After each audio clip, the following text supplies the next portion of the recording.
This book, We Shall See God, is one of my favorite books in terms of actually researching and writing, a very fun process. What makes it one of my favorites is that 60% of this book is Charles Spurgeon, 40% of it is me.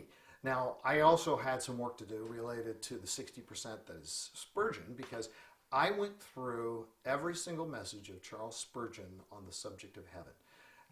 Anytime I would search, when he would talk about heaven, new earth, resurrection, and then I would see sermons that related to that.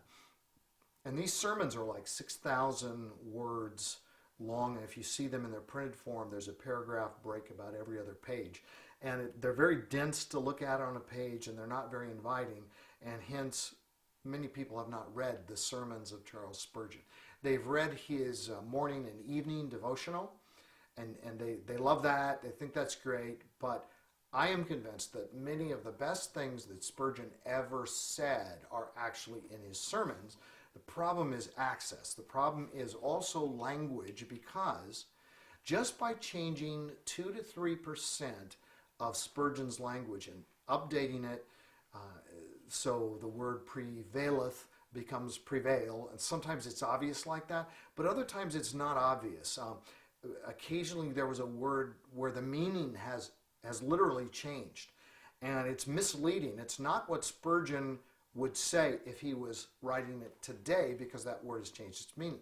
So what I try to do is to be completely faithful to the intent and the meaning of Charles Spurgeon, and ask myself, if Spurgeon were saying this today, not just in America, but generally in the English language, what language would he use?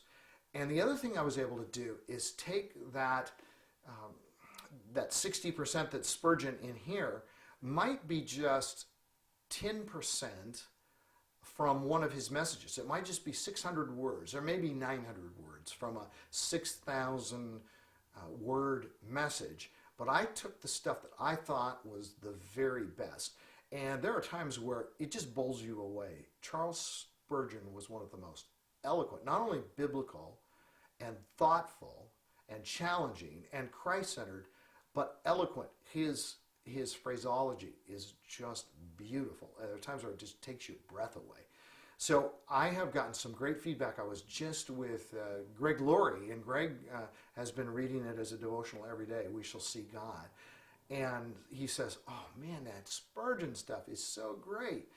He actually liked my stuff too. But the Spurgeon stuff was so great, and it is great.